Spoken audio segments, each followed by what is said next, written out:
Hello, and welcome to another wonderful episode of Submitted for Your Approval, the weekly card review show for Collective, the community-created card game, where you make the cards and I memorize the intro. I do that thing in my sleep. Joining us today, we have my faithful co-host, Grief.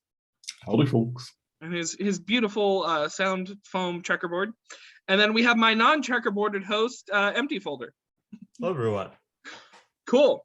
Let's jump straight into it. Starting with these cards are what are called accepted submissions because they're in the game and you can put them in decks if you want. And if you don't want, you don't have to put them in decks. Although you better be aware that sometimes other people are going to put them in decks that they might then play with against you. So just keep that in mind. Beggar's Dagger is a 4-drop strength equipment from nowhere in particular. With this costs 1 less for each damaged allied unit. Give a unit +3/+3. So formatting issues aside, it's a little weird, but that's fine. That's whatever. This is a really cool card, and I really like the idea of having a 3/3 buff that could end up being a free buff. Grief, what do you think of this? Pretty cool tool. That's good. Basically it. Pain decks will probably care about that much. I don't know if the card cost reduction only cares when it's in hand or if it's everywhere. So that's a question. Maybe you can do something like that because you can then search for specific cost ranges in your deck or return cards from your graveyard to your hand, which would be cool with that. But outside of it, no idea. I don't really track pain decks too much, so I cannot really argue on how good or impactful this will be. Empty, what do you think of this? Yeah, it's tough. I think it's going to be kind of difficult to utilize. It's going to be need to be like a very specific subset of ping decks. Maybe with the place that like deals 1 damage to everything when it enters play. That deck usually ends up having a good chunk of damage units laying around for this. But a lot of rage decks right now end up sort of falling into the combo space, and they don't really need any extra buffs because the unit stats aren't really what you're winning with. I see. Yeah. One thing I got to say about this week that was kind of funny is I think we got 6 Spikebird cards or something insane like that. So congrats, man. You did good. Speaking of that, another one.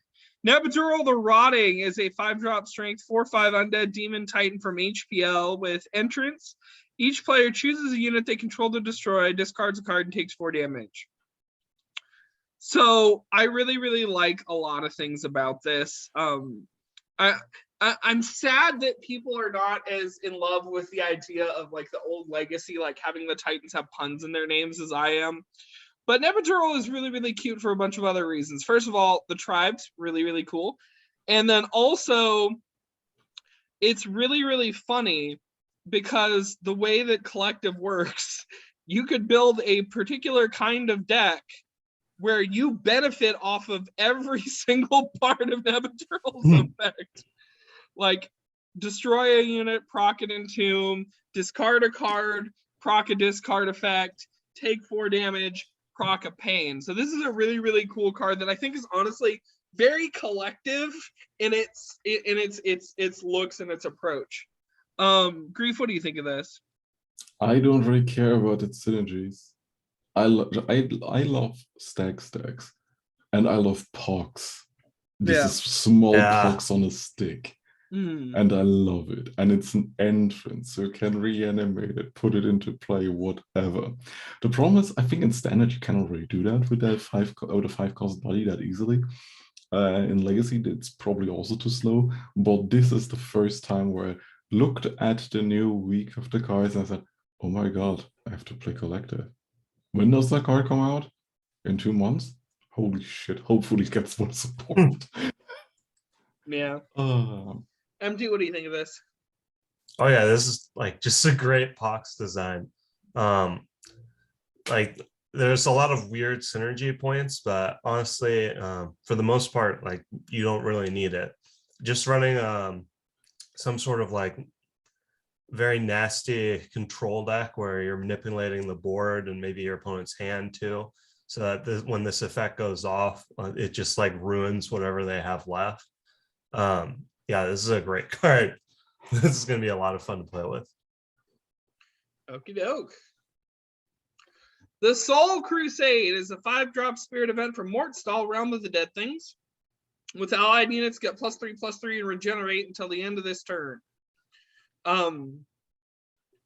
So really nice, honestly, really good way to do either a blowout turn of, oh, we're gonna have a bunch of things turn sideways and deal as much damage as humanly possible, or you can even honestly use this as a like last-ditch defense effort, or you could just use this to take a bunch of little dudes and make them into a bunch of big dudes and then have fun for a turn.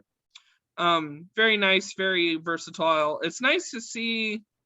I like effects like this in Magic. They remind me of like my early days of learning Magic, and when it's like, oh wow, +3/+3 board wide. I'm gonna get so many dudes out and then do that, and then that just, I don't know, it gives me feels. Empty, what do you think of this? Yeah, it's bizarre how little we use the temporary buff design space. It like never happens. So I'm like super happy to see this. And this is the type of effect that I think Bullock really needs to maybe climb back into the meta a little bit, because he has been really bad for a very long time here. So having something that can like turn that like board of dinky 1/1s you get as Bullock so easy into an actual like threat that can close out games, I think is great. And I'm hoping we see more effects like this in the future, because this is a great space to explore. And it makes for like very interesting turns where like you have to, as a control deck, you have to actually hold open mana in case your opponent plays some like big buff effect and goes for a game closer. Yeah, Grief, what do you think of this? I basically think everything that about a card's strength and so on and so forth has already been said. It's kind of the closest thing to an old school overrun design, and will probably be a tool for Bullock, who is kind of in pain right now, since he has no real deck that is playable compared to the other spirit heroes. He's in pain. I thought pain was in strength. Oh.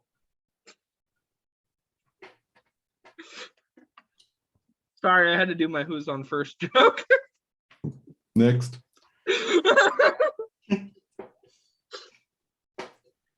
Okay, so these cards, don't go putting these in your deck because you can't yet. You have to wait till they get in. These are what are called active submissions. Starting with Zombify is a 4-drop spirit undead spell from nowhere in particular. With silence a unit in your graveyard and return it to play, it becomes undead. So I have this long-standing complaint about Collective and about the card pool.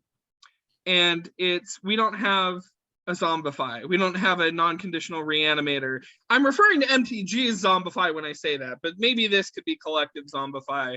And the condition here is that you silence the unit. So we do have a good chunk of discard in the game, and we do have a good chunk of stat sticks in the game. And so having an effect like this, I would like to believe that this can be our fair reanimator, since everyone's so determined to like have like so determined to not let us have big reanimator. But of course, the one thing that this does really need in order to work is probably overrun, but also maybe a couple other things. So Empty, what do you think of this?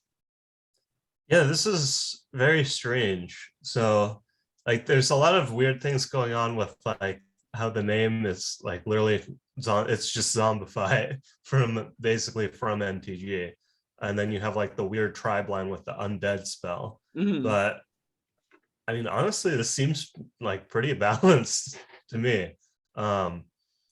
Like, I mean, you're just getting a big stat stick. Like, even if you bring back Kadar, I mean, the problem is like huge stats on vanilla units just aren't very good. So you need to find some sort of other way to make it good. Like you said, giving it overrun somehow, or maybe you play like a Mr. Extinction deck and you just throw it at your opponent's face. But like honestly, that seems like a pretty cool and interesting deck. So I like the card. I'd be there for it. Yeah, I forgot to get the vote count on it, Empty. Could you look at it? Grief, what do you think of this? To be honest, could probably cost 3 mana because at 4 I really doubt it will see play because the use case of it is so damn niche, which means it's just a worse Griefborn Core call due to the fact that Griefborn Call at least allows you to also grab cards from your opponent and mill specific amount of cards as well, so you may even hit better cards. Sure, the range of what can be reanimated is extremely limited, but you at least get the quality of the unit anyway, which silencing it before you actually reanimate it and putting an undead tribe on it doesn't really do. You need huge amounts of stats to actually make this work for 4 mana.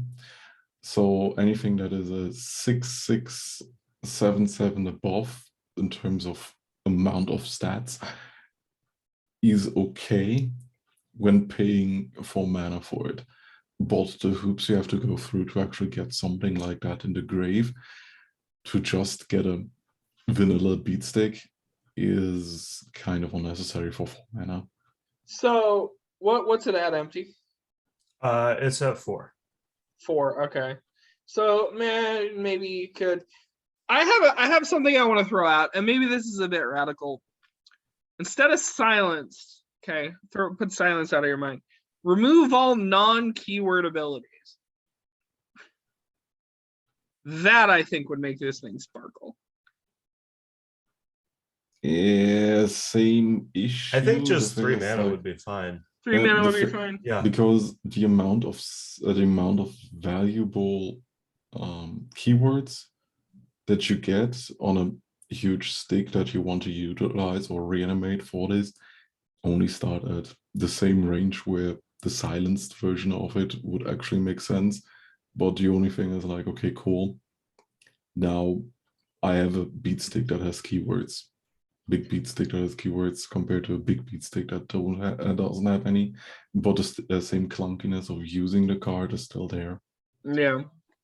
I don't know. I thought it would be interesting to maybe like pitch Sire or pitch some big flyer or something. I mean, cool. you'd be pitching Kadar because that has overrun and untargetable, which are pretty premium ones. I mean, I think the other cool thing you could do with this, it's not that good right now, but maybe in the future, is you bring back the unit, and then you use a card like Art of Replication to make a copy of it. Yeah. And then the copy is not silenced. Yeah, it would also be, and that was something I threw around. I think somebody recently tried a design with it where it banishes the card and then creates a copy of it in its place. It'd be cool if we played around with designs like that. It would go good in like Black Rift or something because it cares about non-native at that point. But yeah, so there's that. So this next thing I wanted to say, so we talk a lot about kind of like the standard of what makes a collective card, you know, what makes a card good, what makes a card sparkle. And when it comes to like what our standard should be for card flavor text, this card is the crown jewel. Bearer's Ritual is a 1-drop spirit ritual from nowhere in particular with rebound and discard a card to create a bear spirit in play. And the flavor text is, after the first ritual was deemed far too grisly, a new one was created that would be much more bearable. And this, my friends, is the golden standard for collective flavor text. Moving on before I get killed. Grief, what do you think of this one? I'm not drunk enough for this. So it gives you some cool stuff. So people have actually been working. I don't know why. I mean, it's just beyond me why people have been doing this, but people have been working toward Bear Spirit Tribal, and this lets you do that. But this also gives you a steady discard engine that doesn't keep you behind. It's actually a really cool card, I thought. So this is a great card. It creates a 2/2 for 1 mana, and technically discards a card. But who really cares about discarding a card? Because the deck you're playing this card in either gets benefits because you discarded X card, or now I draw in Legacy. Oh, I discarded the Wisp. Now I draw 2 cards and get this card back into my hand and created a 1/1. Nice turn. In every other world, this and probably standard will just discard another rebound card, then created parity and just still +1, because now you have a body turn 1 that you can utilize against Haldum to block off any kind of first turn attacker that he uses. You have a pretty decent body that kind of runs over most other 1-drops in the game, or at least trades preferably with them, depending on being 1 attack or 1 HP units. And you can do the same next turn again. And if you have 2 of them, okay, cool. Now I just discard my other Bearer's Ritual for my Bearer's Ritual, get my Bearer's Ritual back and my Bearer's Ritual that I used, and then have basically still 2 uses out of that card. This is just a very good discard engine card. Yeah. And I mean, something like this reminds me almost of like Altered Memories, where Altered Memories is really good because it's also playable on a deck that has a bunch of just little value getters like that. And then I can also see this placing, having its another useful place if you want to fiddle around in single player, where the package is Altered Memories, Phantom of the Opera, Spectral Courier, and this, where, and the Wisp that lets you discard it to draw 2. And then that's just your draw engine for whatever kind of combo shenanigans you want. This being the part of the combo shenanigans that make sure you have a body on the ground. You know, discard this, discard Phantom, discard the Wisp, draw 2 cards, draw a card, create a Bear Spirit.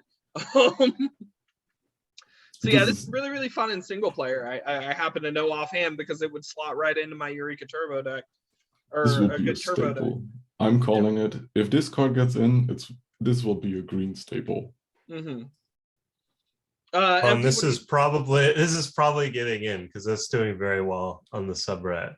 Mm-hmm. I mean, this is like a classic popular collector's design. It's like a very clean design combined with an overuse of puns. It's like a surefire way to get it in. I mean, I think Grief covered it pretty thoroughly. Like, this will be great for Spectre support. I'm looking forward to it. Mm-hmm. Moving on. The Mind Electric is a 0-drop Mind Song from Concierta with draw 2 cards and put 2 cards from your hand on top of your deck. So this is sort of like a Brainstorm-esque kind of thing for really, really cheap. Grief, why'd you pick this card to talk about today? It's pretty simple. Technically, this allows you to have some scour synergies where you such scour away your cards that you don't need. You can basically place cards that you don't want in your want in your hand back on top because you actually need to trigger them off of your deck. Similar examples where old versions of Waterbenders, or because the problem with the deck was always that you want to have your big beat sticks in your big units in your deck and not in your hand, so you actually had to run Orchestra to play Orchestra or mill it, so you can actually reshuffle your hand back into your deck, and similar shenanigans. This allows you to do that, as well as triggering on draw effects, because if you're playing a fish deck, you can just draw two cards, put your fish back on top of your deck, then have another setup for maybe a second Mind Electric, and so on and so forth. Additionally, this is a song, so the song deck actually, the Bard song deck actually gets very great use out of main deck songs. So you can just up the count of songs in your deck on your graveyard that you can have. So retrigger on this effect allows you to just sculpt your hand even further. To make this ramble a little bit shorter, this is just a good utility card. Yeah, it took me a minute to realize it, but fishies, yay! Draw my fishies again. Draw my fishies again. Yeah, and a main deckable song. That's actually a really, really cool aspect of this card. MT, what do you think of this? Yeah, this is a neat design. A lot of way, of course, it like provides really easy XP for Fortuna too. You can get it like turn 1 for 0 mana, which is just really gonna be nice. Aside from that, I think the fish synergy is actually quite strong. Fish are like right at the cusp of being really good. So who knows? Maybe this will push them over the edge. One other thing I thought of with this is probably pretty cool. So a second thing for Fortuno is that with his active use, he can actually choose what cards on top of his deck, which then lets him in turn redraw it and then choose what card goes on bottom of his deck. And because it's too deep, he doesn't even have to, he could have done it even after the turn he used his active and then set up the card that's going to be on top of his deck next turn, unless he's got his other guy, or not even if he's got his other guy out. So yeah, really, really good for Fortuno, but definitely good for Fish, good for Bards, good for a whole bunch of other stuff. I don't know how much of that stuff got subsumed by Fortuno because I don't really know the meta there, but Fortuno kind of isn't meta. Oh, he isn't?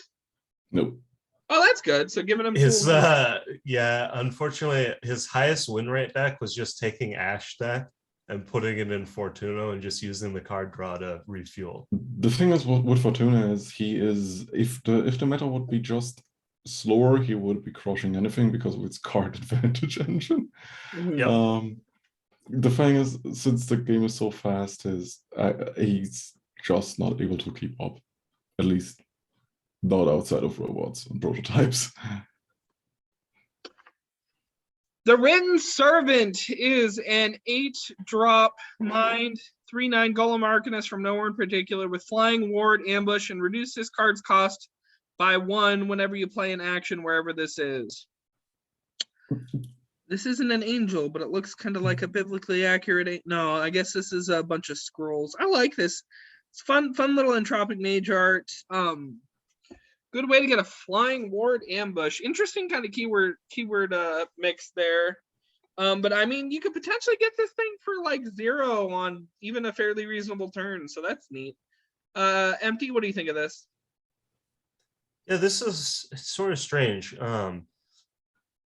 Like the idea is definitely there. I think the problem is that like you kind of want this to be a finisher in your action spam deck.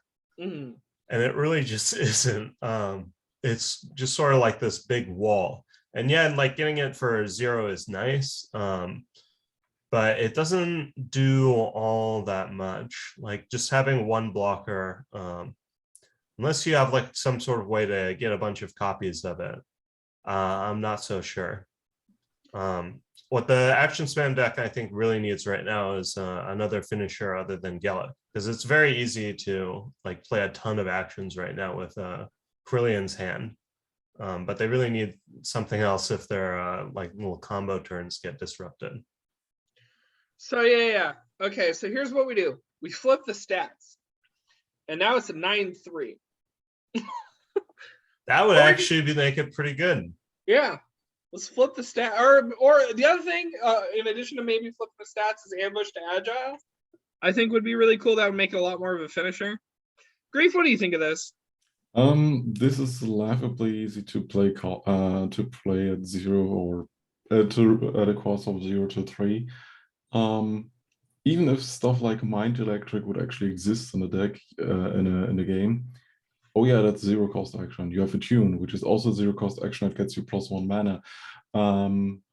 You can deep draw, so it's easy to get to this kind of card. It's an Arcanist, so you don't really care too much because it has probably tribal synergies anyway. You can play this in a song deck or in candies or whatever. Anything that reliably generates very cheap tokens or token actions for you. This can probably drop on the board on turn 3 to 4, and then you have to deal with a flying ward ambusher with 3/9. Yeah, but what are you doing with it, Grief? The thing is, like, you attack It's a with it, or wall. the thing is, like, you attack with it or just block with it. You don't really care too much. It's a ward wall, so you cannot even remove it reliably. It just kind of kills anything that could fly in that specific range when it comes down to the point where, oh yeah, cool. This is anti-aggro on a stick in a hardcore action spam deck, which probably has also unit control. It does stop Heldem quite effectively. I just think in terms of like anti-aggro against like Ash or Lazabo, it does very little. The thing is, like, you have to compare it, and you don't really have to compare the unit on its own because you're playing it already in an action-heavy shell. So pings, hard removal, bounce, whatever, even kind of buffs on that card also accumulate over time when it comes to actually how good this thing is as a wall. To the point where, okay, anything that doesn't have 4 HP and basically everything that doesn't have 5 HP isn't really safe right now, because any ping plus that thing can actually kill that unit. Yeah, okay, I'm maybe seeing it. I still feel like it. I kind of agree with Empty in that I wish it was a little more use offensively. But yeah, the wall is actually not as bad as I. You're right. Having a cheap thing that can also eat removal is pretty potent, useful tool. And it was sitting at like 3 or 4, so that's good. I mean, I actually agree with you. Really convinced me. I really do kind of think this is something I overlooked. Okie dokie then. Lumia Sunchaser is a 2-drop neutral 2/1 insect cultist from nowhere in particular, with summon, scour equal to twice this card's cost, and champion. The total cost of all the cards in your deck is 180 or more. Champion, for those of you who don't remember, is if you fulfill the criteria, this gains innate, immortal, and when played costs 2+2 mana permanently. So this is cool. This is our sort of commander-esque effect. I don't know the story behind Lumia, and I think it's really, really interesting that Lumia is a cultist of all things. It's whatever. Sunchaser kind of gives me more of like a scout vibe or whatever, but it's especially given the effect of scouring, and so you're digging deep in your deck and digging more the more you do it, and it's like a 3 cost average mana tribal that itself is 2 cost. Just really, really interesting card. I think we've actually talked about it before a long time ago, and it just recently got resubbed. MD, what do you think of this? Yeah, this is a like very interesting design. Champion cards are always like very neat to look at, just because of the deck building implications for them. Like the decks that this could be run in, like, could be incredibly cool. Like, I'd love to see a cultist deck where you run like a bunch of the big cost titans, and that's how you fulfill your 180 cost requirement on Lumia. That'd be incredibly cool. But also just like the grand performance, like running decks like that already happened to run a bunch of big cost things and then using this. We'll see if it's actually like the effect is powerful enough to actually justify running it. I don't think the like scour on a 2/1 is all that great. And then of course, like all champion cards, it sort of just goes downhill from there as the cost gets higher and higher. Like, you do get more scouring, but the body does stay the same, which is kind of unfortunate. Yeah. This also bugs me now because it has wings in the art and it doesn't have flying. Grief, what do you think of this? It's a Sunchaser. Maybe it got its wings burned, so now it can't. We don't have lore. Where's the Lumia lore, man? That's all I'm saying. You can find that on Rule 34, according to our collective community. Because look at that art. Good thing we aren't monetized already, right? Anyways, any other thoughts on it, or should we move on?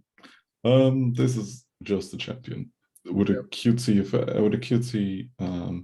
effect and a cutesy champion ability, because champions kind of are weird. You really want to run that hype of EDH commander champion design, and at the end of the day, why even bother? Because the deck building requirements usually are so clunky in terms of collective that even in this case, a 180 deck in standard will probably just, for the most of the time, be a gimmick. In Legacy, on the other hand, this just goes straight into Hivemind Queen. And at that point, you have an innate unit that actually churns through your deck, and Hivemind Queen already has a very low curve. So you will always find useful tools regardless of how much this unit costs, because it will be your ongoing card filtering in a 300 card deck.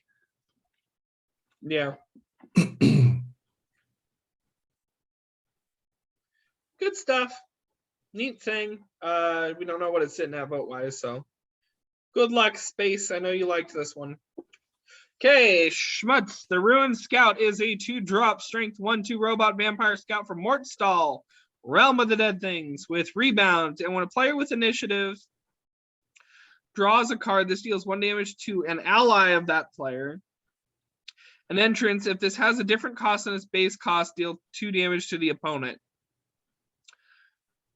Maybe I just don't know how to read to save my life, but this strikes me as one of those cornmeal, your motives are just beyond my understanding, and this is some 1000 IQ play I can't think of about why you'd want to do this.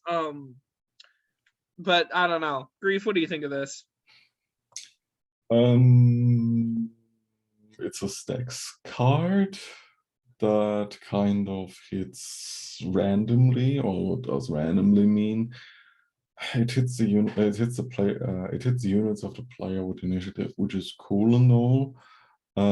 Since we cannot really manipulate initiative, so stacks effects that work like this kind of fail unless you actually add a layer to it, where okay, the player with initiative, you ping a unit that they control. A player without initiative, they lose 1 life, or this card deals 1 damage to them.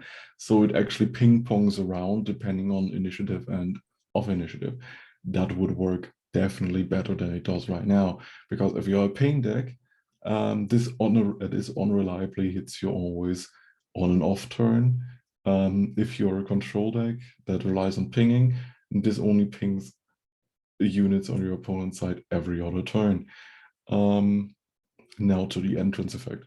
The entrance effect is cute, but that's it. The thing is, this very much works with itself, where it actually wants you to replay it as well with its rebound, because you can actually hit it twice and then it dies and returns to hand.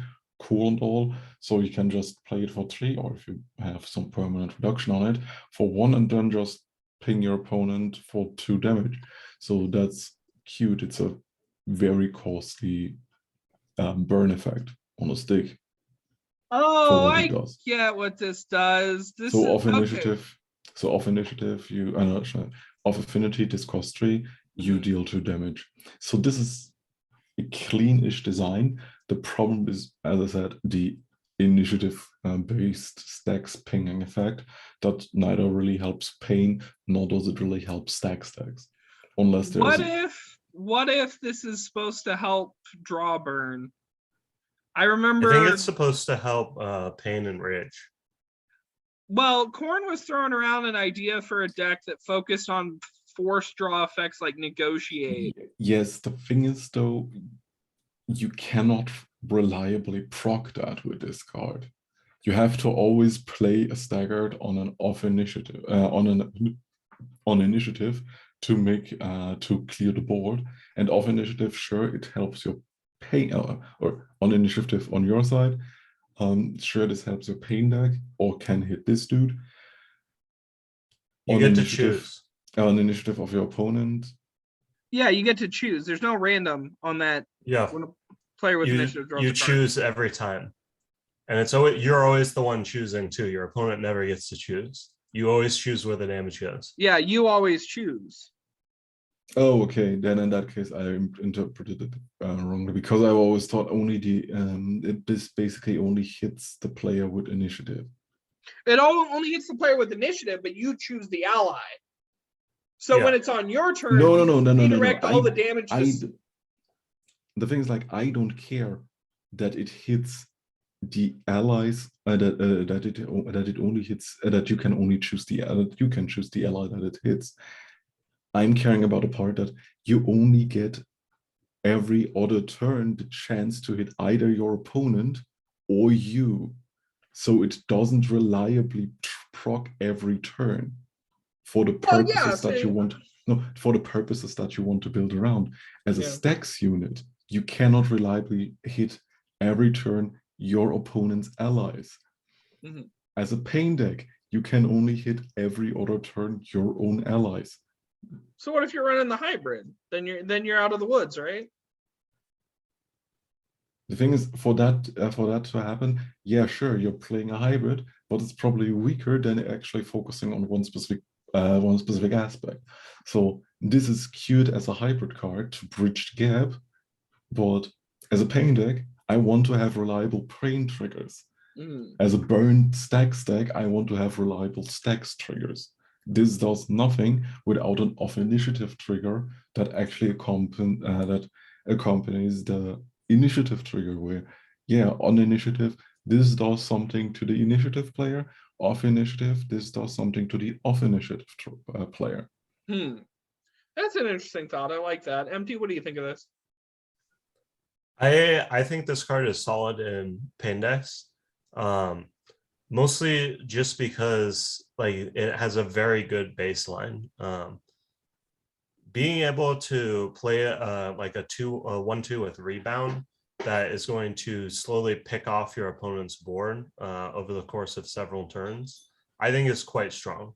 I don't think you need that much synergy outside of that. And then like later in the game, you can use this like with 2 Fang and get like a bunch of pain procs. But I think just the like very baseline effect of being able to just deal with your opponent's board, like just for free while also getting pain triggers is good enough, especially with the rebound. I just think it's a very safe card to put in the deck. Yeah. The like extra entrance with the like base cost thing kind of confuses me, though. I'm not sure where that's I think that was honestly my thing with this is I do like the first effect the more that I read it, but the whole the package as a whole I think was another instance of like Korn trying to do too much on one card. But I really do appreciate the intricacies much more than like Grief does about having it be like, okay, well, you got to also kind of time it with the tempo type thing. But I do see where Grief is coming from on that, because that does add a lot of, or that does cost the card a lot in terms of reliability. So overall, really interesting card, but I can see why it's turning some people off and it's only sitting at 1 right now. Well, that was it for the week. I know I had a lot of fun. I hope you guys did too. So thank you, Grief, as always, for joining us. You're welcome. Always nice to be here. Yeah. And thank you, Empty, for being the one in like the normal warm lighting as opposed to like Grief's gloomy lighting and my like blue lighting. It's just a very important thing that we have a synergy of like different lightings going on in our back. Yeah, no problem. So you know what I'm gonna say, but I'm gonna say it anyway. Like, comment, and subscribe. Remind me why I'm doing this show. Send a DM to your favorite panelist, and we promise we will not tell who we receive DMs from. But we will cry if we don't receive any DMs. Keep on playing collective and keep on voting on cards. Bye. See you.